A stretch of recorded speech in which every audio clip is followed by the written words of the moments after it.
there is a methodology that we're not working in a vacuum here. Nuha, I'm going to come back to you because the title of our overarching program is Global Urban Resilience and Major City Management. And the reason is because we wrote a paper together with the IFRC and Javier Castellanos in 2020, so 5 years ago. And what we said at the time is that the advantage of focusing on cities is if you try and impact national policy, it's impossible. I can't meet people who do national policy. I can't impact national policy. But people who do city policy, we can get hold of them in 2 days. I mean, there is absolutely the awareness that cities are doing it for themselves now. You've got 2,500 governments in your network. We've spoken about cities networks. Are we developing, Nuha, a genuine understanding of what a resilient city looks like? Because sometimes I feel that we're fooling ourselves. We sit in the rooms and we have the presentations, and then we talk about smart cities. And then you go home and you try and get home in the evening, and you go, this, my friend, is not a smart city. This is a damn stupid city, let me tell you. And so sometimes we just seem to be sitting in our rooms watching the presentations and not looking out the window. So the question is, as we move into the final bit of this session, this conversation is, are we genuinely making the world a better place? If we come back in 3 years' time, those people who said more fragile, more fragile, more fragile, are we going to do something that says, no, you've turned it around. I feel more comfortable and more robust? Sure, David. Big questions. No, big questions, but also big realities, because that's actually what we are facing on a daily basis. And for me personally, it's a conversation that I fall into every time I speak about, going to conferences or COP, etc. My husband, he comes from a medical background, dealing with like real problems, curing people on a daily basis. And he goes like, what is it that you're making? What is actually the change that you are bringing into this life? Yes. So I think, David, at least we definitely cannot change the world, but at least we can create impact at individuals level. At least I would say that we can do. And speaking about cities, and this is something that I have seen across the years, now that I'm working for the ICLA European Secretariat, or even back from the MENA region, that's where also we came across Crystal and the great work that IFRC is doing there. It's all about this creation of champions, actually, David, who can actually take these messages forward and feed them back into the units within the cities, the departments, take over the messages to their communities, and make that impact of knowledge sharing that Nadine also was referring to earlier. Louis spoke about stakeholders, engagement, and partnership. It's all about those champions who can really get these strings together and pull the strings, because they do play a very, very strong role at the local level. And for us, for example, if I speak about ICLE, if it was not for these champions, or what we call them, the gatekeepers, when it comes into the cities, who really believe on those matters and think that they can create impact on the ground, nothing can happen. So if we at least manage to create those champions and provide all the tools, all the resources that they need at the local level, then we can for sure make the world a better place. So I've tried to make it as simple as possible and as brief as possible, but I'll be happy to elaborate more on that. Well, hopefully this is just start. We see this as very much a start of a conversation and a dialogue, and bringing people together. So we hope that will happen. Nadine, how do we? I mean, I like the idea of champions. Just to say, by the way, this is something we've been discussing with Javier Castellanos and the IFRC.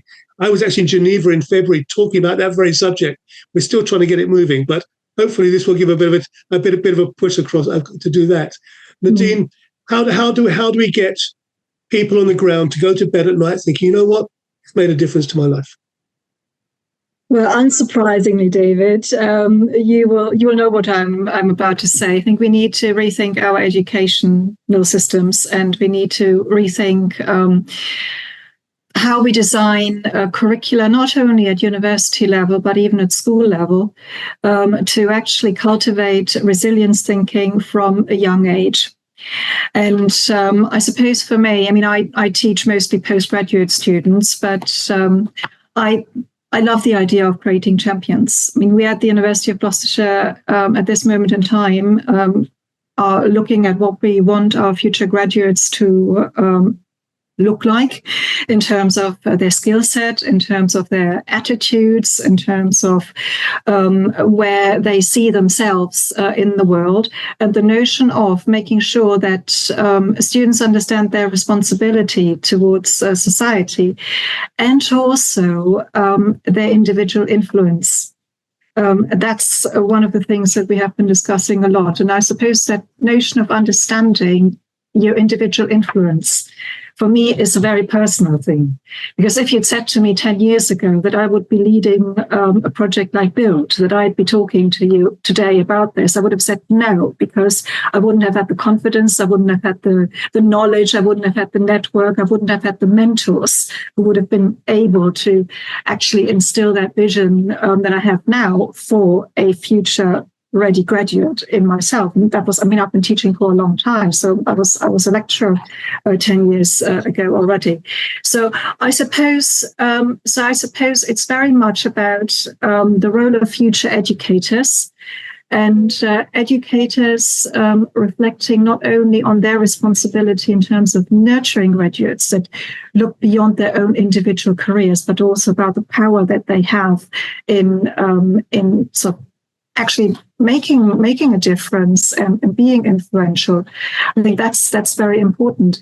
And also educators becoming more outward looking and working with policymakers, working with organizations like the ISRM that can provide access to an international network of organizations, with future employers, with future communities who are actually mindful of the need to engage in a multi-stakeholder collaborative approach. And I have to say, I talk to my students about this a lot. And for you, apart from David, you will not know this, but all my postgraduate students are actually student members of the ISRM. And I can really see when I look at the assignments that they are submitting, that they are engaging with the material, that they are attending webinars, that they're looking at the material that's out there. And they come to me and say, well, actually, Nadine, you're making us think. And engaging with this dialogue is really making us think. And every semester, I have students coming to me saying, well, actually, is there something that we can take back from what we've done in the classroom into our respective communities? Or what, can we stay in touch and collaborate in the future? And that's really inspirational. But it won't happen unless educators as a group rethink their role in nurturing those graduates or those future champions. It is. I can't remember who used the word. Somebody, I think it was Nuha, maybe used the word systemic, or Chris, I think maybe we've all used the word systemic. But it is systemic. It is not twisting 10% here or 15% there. It is systemic, but it's very hard. Systemic change is very, very hard. I mean, it is generational. Louis, you are involved in city management. Do you feel that global network of cities, of that expertise, is that being formulated in a way that becomes transformational, to use the word that's also been used, and is also transactional? I think the word is also transactional, that people have to be involved in it. There has to be benefit there for everybody. So do you feel that you're moving forward? And before you answer that, can I just say to everybody, we've got a few minutes left yet. If anybody wants to put up a question to the panel, I don't guarantee we'll get to all of them, but please do put your questions and your comments there, and we'll try and cover some of the questions you bring to the game.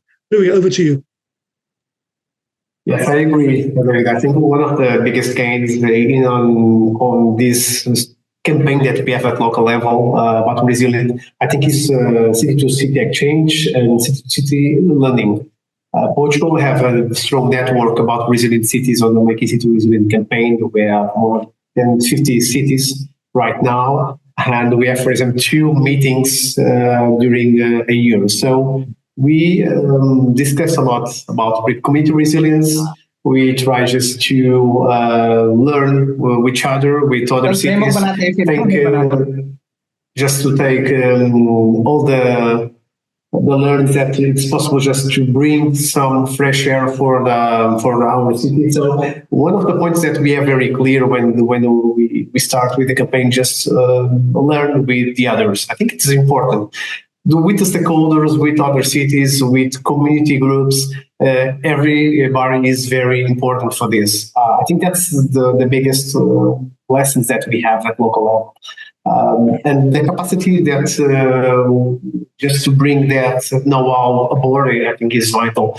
When you're talking about, for example, about the champions, about the influencers, we have a leadership about the mayor is the first phase that we see on this, but we have a lot of people on the campaign, on the ground, just working on this. That's the biggest part, because we have the mayor, but the mayor defines, for example, all the city departments collaborate with community resilience. I think it's important that the education, the social, the environment, the press, geographic information, all the city departments are on it.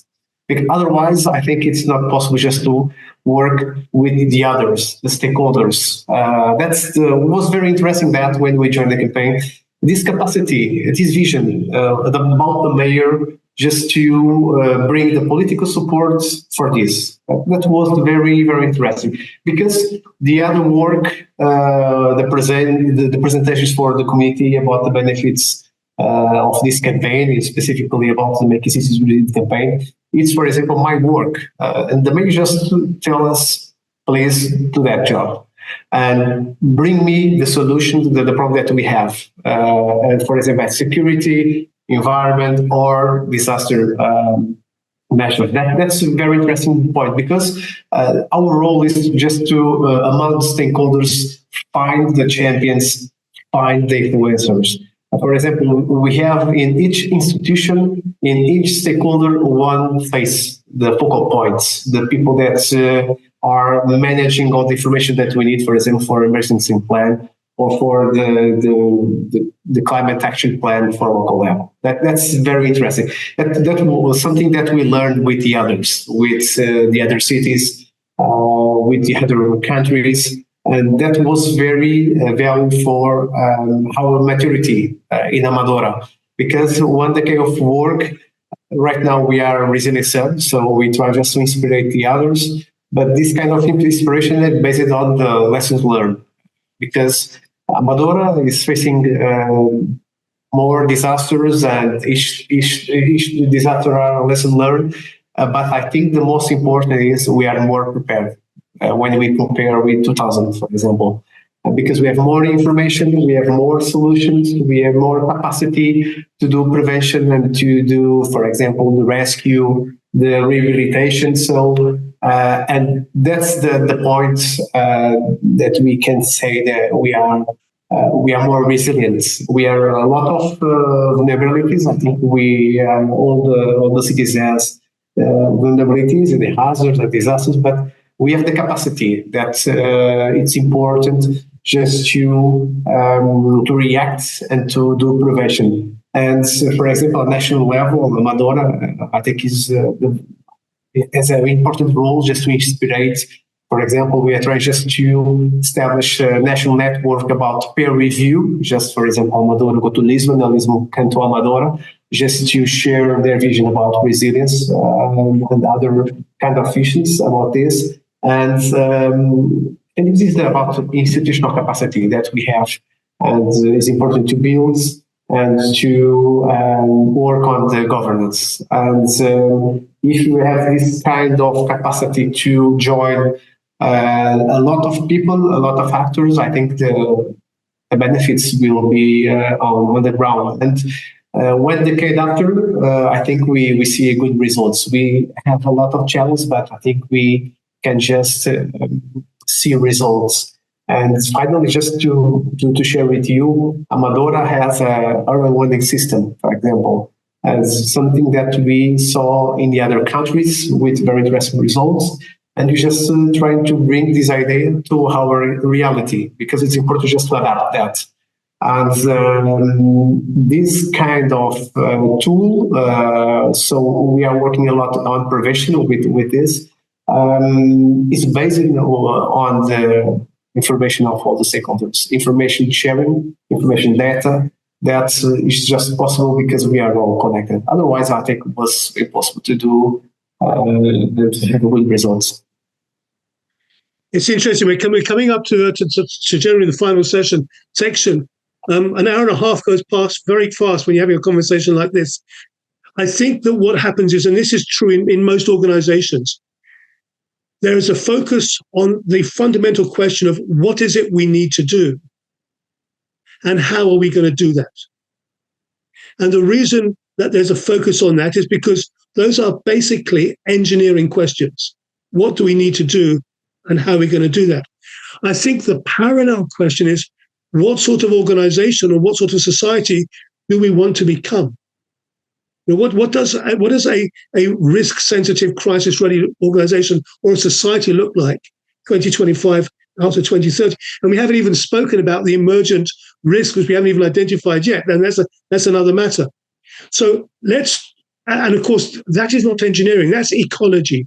That's biology. That's creating an ecosphere that is vibrant and robust and joyful and lives in its own environment.